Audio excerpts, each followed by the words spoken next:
Welcome to hello kitchen. ఈరోజు నా recipe liver fry ఎలా చేయాలో చూపిస్తాను. ఇది కేజీ లివర్స్ అండి. దీన్ని ఫ్రై ఎలా చేయాలో చూద్దాం. ప్రాసెస్ చూసేయండి. చూడండి, స్టవ్ పైన ప్యాన్ అయితే పెట్టుకున్నాను.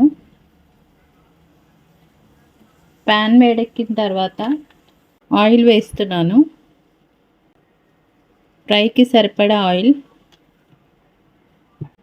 చూడండి, ఆయిల్ వేడెక్కిన తర్వాత ఒక ఇలాచి, లవంగ, పట్ట, సాజీర వేస్తున్నాను. ఇంట్లో ఒక 2 ఆనియన్స్, పచ్చిమిర్చి వేస్తున్నాను. ఒక 6 పచ్చిమిర్చి వేసుకున్నాను. ఆనియన్స్ ఒక 2 వేసుకున్నాను.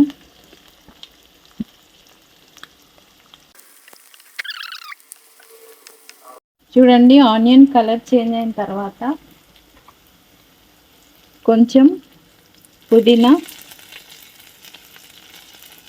కొద్దిగా పుదీనా, కొంచెం కొత్తిమీర, దీంట్లో కొంచెం పసుపు, ఒక 2 టీ స్పూన్ల అల్లం వెల్లుల్లి పేస్ట్ వేస్తున్నా. అల్లం వెల్లుల్లి పేస్ట్ పచ్చి వాసన పోయే వరకు ఇలా ఫ్రై చేసుకోండి. చూడండి, ఇలా ఫ్రై అయిన తర్వాత దీంట్లోకి లివర్స్ వేసుకుందాము.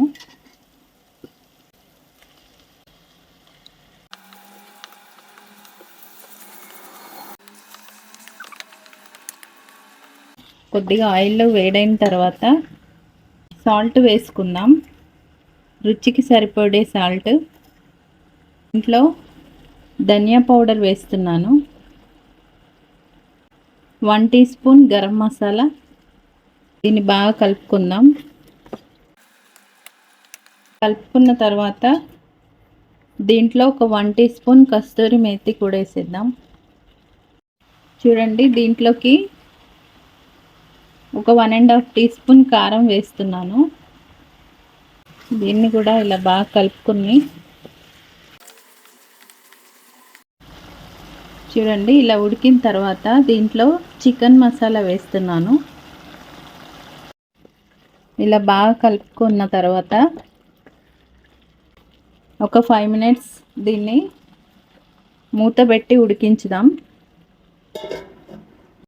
చూడండి, ఇది ఎలా రెడీ అయిందో చూద్దాం. చూడండి, పర్ఫెక్ట్గా రెడీ అయిపోయింది. దీంట్లో కొద్దిగా కొత్తిమీర వేసి, ఫ్రై కాబట్టి కొంచెము దగ్గరకు వచ్చే వరకు ఉంచుకుందాం. లేదంటే ఇలా కూడా తినేయచ్చు, చాలా బాగుంటుంది.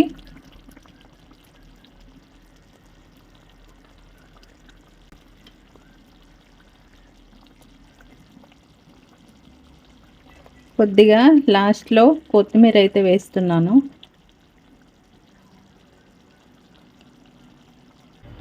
ఇంతేనండి, సింపుల్గా లివర్ ఫ్రై ఎలా చేయాలో చూశారు కదా. దీన్నైతే చపాతీతో కానీ రైస్తో కానీ సూపర్గా ఉంటుంది. ట్రై చేయండి. ఈజీ ప్రాసెస్, 10 మినిట్స్లో అయిపోతుంది. ఇలా ట్రై చేయండి. నా వీడియో కనుక మీకు నచ్చినట్టయితే లైక్ చేయండి, షేర్ చేయండి, సబ్స్క్రైబ్ చేయడం అస్సలు మర్చిపోకండి. కామెంట్ చేయండి.